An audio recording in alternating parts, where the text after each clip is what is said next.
We do begin this hour with that major winter storm impacting millions of Americans in the air and on the roads. There are now at least 4 deaths nationwide tied to the winter weather. Yeah, the mid-Atlantic is being hit hardest right now after the plains and Midwest saw the brunt of the system over the weekend. Topeka, Kansas, and Kansas City recorded double-digit snowfall totals, their largest snowstorms in more than 30 years. And folks in central Missouri even saw thunder sleet. Just take a look at the skies there. Speaking of skies, more than 4,500 domestic flights are delayed today. More than 1,800 are canceled, according to data from FlightAware. And at Chicago O'Hare, one of the nation's busiest airports, a ground delay is in effect through tonight. We are covering all of it this hour. NBC News meteorologist Bill Cairns will have the forecast. NBC News correspondent Maggie Vespa is in hard-hit Kansas City. But let's begin with NBC News reporter Gary Grumbach. He's in Washington, D.C. Gary, when it's all said and done, I think D.C. could end up with, what, 12 inches of snow? I see a lot of it around you. What are you seeing?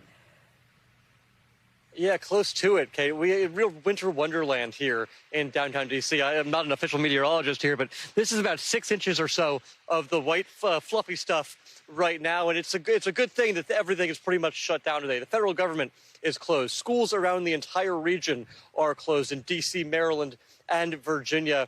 And Congress was, of course, in session for the certification of the electoral votes, but they're headed home now as well. And it's a good thing folks are pretty much staying off the roads and letting the folks do their jobs in terms of cleaning the roads, because those airports are a mess. We are seeing 1,800 cancellations so far, more than 4,300 delays nationwide. There are entire closures at airports around this country. So it's a good idea to just to stay safe and to enjoy some of the snow where you can, Kate.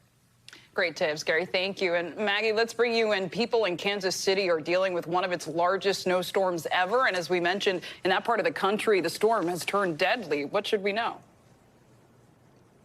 Yeah, guys, we're still getting details in on this. Obviously, a tragic turn. What we know right now, 2 deaths in Kansas being blamed on what's being called weather-related crashes. 1 death here in Missouri. We're told that's a public works employee who died removing snow. And then 1 more death in Texas. Authorities there just saying it was someone who was found dead amid the cold weather. So we'll keep on digging. And obviously, our hearts go out to those families. But you're right. Meanwhile, here in Kansas City, we'll kind of spread out and show you this. I mean, look at these cars. These clearly haven't moved since this snow fell. We had roughly, I'll leave it to Bill to give the particulars, but a foot of snow here in Kansas City, and it just buried the streets. It's been a mess here across the city and on the highways in this part of the country. Really, Kansas and Missouri hit hard over the weekend, kind of the bullseye for this system. Dozens of wrecks, dozens of injuries, and of course, we now know about those fatal crashes as well. And then again, as Gary talked about, air travel, also a mess. We actually met 2 pilots here in Kansas City. They're from Arizona, and they've been stuck here since Saturday. Here's part of that conversation.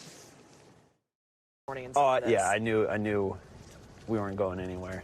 You know you're here for a while. I told my flight attendants and my other pilot here, like, it's a done deal. Just hang out, chill. Let's get some food, let's survive. How striking is this? Very. I was here a year ago, roughly around the same time, and this was not the conditions that we were seeing. Yeah, again, you heard for those guys not having winter coats. By the way, one final point, you can see how bright the sun is right here. It's hard to even look into. Even with that, this stuff is slowly melting. City officials saying this could take days to clean up, guys.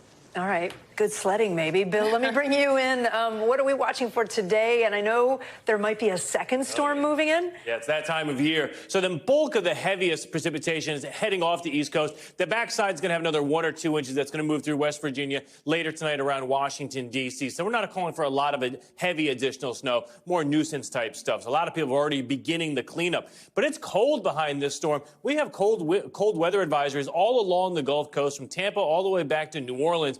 And this cold air is going to set the stage for some southern ice and snow. Now, we get a break tomorrow. We get a break Wednesday. But by the time we get to Thursday, that's when the storm will be coming near the Gulf, tapping some of that moisture, possibility of snow around the Dallas-Fort Worth area. Doesn't happen all that often. Oklahoma City. By the time we get to Friday, it pushes through the Tennessee Valley, a little bit of the Ohio Valley. At this point, this looks to be light, not like this last storm. But by the time we get to a Friday and Saturday, there's a chance this could impact the East Coast again. And we're not sure yet if this will be a nor'easter or not. We'll update that later this week. All right, we know you'll bring it. Bill Cairns, Maggie Vespa, and Gary Grumbach. Thanks all. Thanks for watching. Stay updated about breaking news and top stories on the NBC News app or follow us on social media.